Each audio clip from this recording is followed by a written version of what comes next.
ಆತ್ಮೀಯ ಕೇಳುಗರಿಗೆ ನಮಸ್ಕಾರ.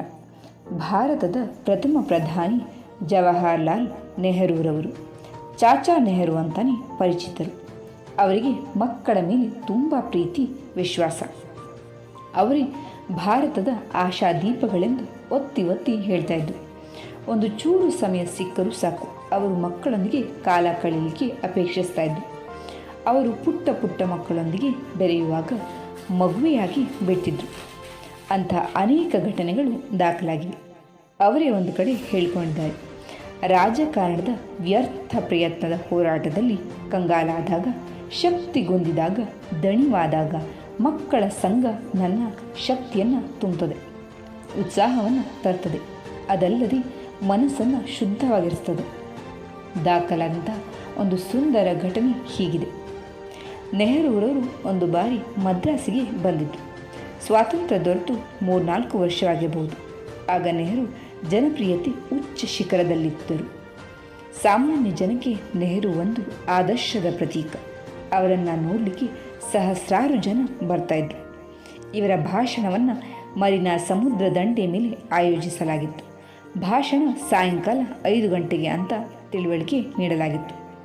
4 ಗಂಟೆ ಹೊತ್ತಿಗೆ ಸಂಭ್ರಮದ ಹಬ್ಬದ ವಾತಾವರಣ ತುಂಬಿಕೊಂಡಿತ್ತು. ಇಷ್ಟು ಜನ ಸೇರ್ತಾರಂತ ಗೊತ್ತಿದ್ದ ಕೆಲವು ಸಣ್ಣ ಪುಟ್ಟ ವ್ಯಾಪಾರಿಗಳು ತಮ್ಮ ಸರಕುಗಳನ್ನು ತಂದಿಟ್ಕೊಂಡು ಒಳ್ಳೆಯ ವ್ಯಾಪಾರವನ್ನು ನಡೆಸಿದರು.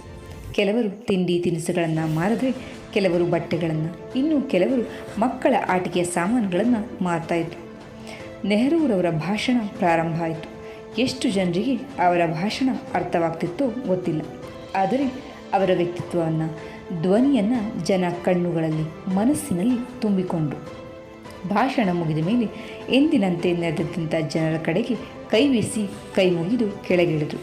ತಮ್ಮ ಅಂಗರಕ್ಷಕರ ಸೂಚನೆಗಳನ್ನು ಮರೆತು ಜನಸಾಗರದಲ್ಲಿ ನುಗ್ಗಿ ಜನರ ಕೈ ಕುಲುಕಿ ಬೆನ್ನು ತಟ್ಟಿ ಅವರ ಅಪಾರ ಪ್ರೇಮವನ್ನು ಸಂಪಾದಿಸಿದರು. ಅಂಗರಕ್ಷಕರಿಗೆ ಇದು ಪೇಚಿನ ವಿಷಯ. ಇವರನ್ನು ಹಾಗೆ ಬಿಡುವಂತೆಯೂ ಇಲ್ಲ ಮತ್ತು ಪ್ರಧಾನಮಂತ್ರಿಗಳಿಗೆ ಆಗ್ರಹ ಮಾಡುವಂತೆಯೂ ಇಲ್ಲ.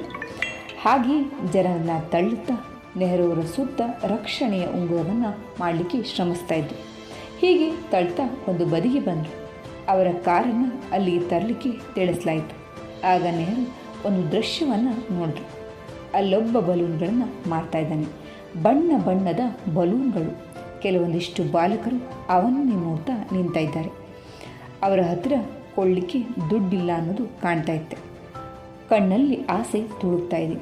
ಇಡೀ ರಾಷ್ಟ್ರದ ಚಿಂತೆಯನ್ನು ತಲೆಯಲ್ಲಿ ತುಂಬಿಕೊಂಡಿದ್ದಂಥ ನೆಹರೂರವರಿಗೆ ಈ ಮಕ್ಕಳ ಕಣ್ಣಿನ ಆಸೆ ಕಾಣ್ತು. ತಕ್ಷಣ ಆ ಬಲೂನ್ ಮಾರುವವರನ್ನು ಕಂಡು, ನೋಡು, ನಿನ್ನಲ್ಲಿರುವ ಎಲ್ಲ ಬಲೂನ್ಗಳನ್ನು ಈ ಮಕ್ಕಳಿಗೆ ಕೊಟ್ಟು ಬಿಡು, ದುಡ್ಡು ನಾನು ಕೊಡ್ತೇನೆ ಅಂತ ಜೇಬು ನೋಡಿಕೊಂಡ್ರು. ಜೇಬಿನಲ್ಲಿ ದುಡ್ಡಿಲ್ಲ. ಅಂಗರಕ್ಷಕರಲ್ಲೊಬ್ಬ ದುಡ್ಡು ಕೊಟ್ಟ. ನೆಹರು ತಾವೇ ಒಂದೊಂದು ಬಲೂನನ್ನು ಮಕ್ಕಳಿಗೆ ಕೈಕೊಟ್ಟು ಅವರ ಕೆನ್ನೆ ತಟ್ಟಿ ತಾವು ನಕ್ಕು ಕಾರಿನಲ್ಲಿ ಕುಳಿತು ಹೊರಟರು. ಮುಖದಲ್ಲಿ ತೃಪ್ತಿ ಕಾಣ್ತಾ ಇತ್ತು. ಮಕ್ಕಳಲ್ಲಿ ಮಗುವಾಗು ಹೋಗೋದು ಒಂದು ಬಹುದೊಡ್ಡ ಗುಣ. ನಾವು ಕೂಡ ಆಗಾಗ ಮಕ್ಕಳ ಜೊತೆ ಮಕ್ಕಳ ರೀತಿಯಲ್ಲಿ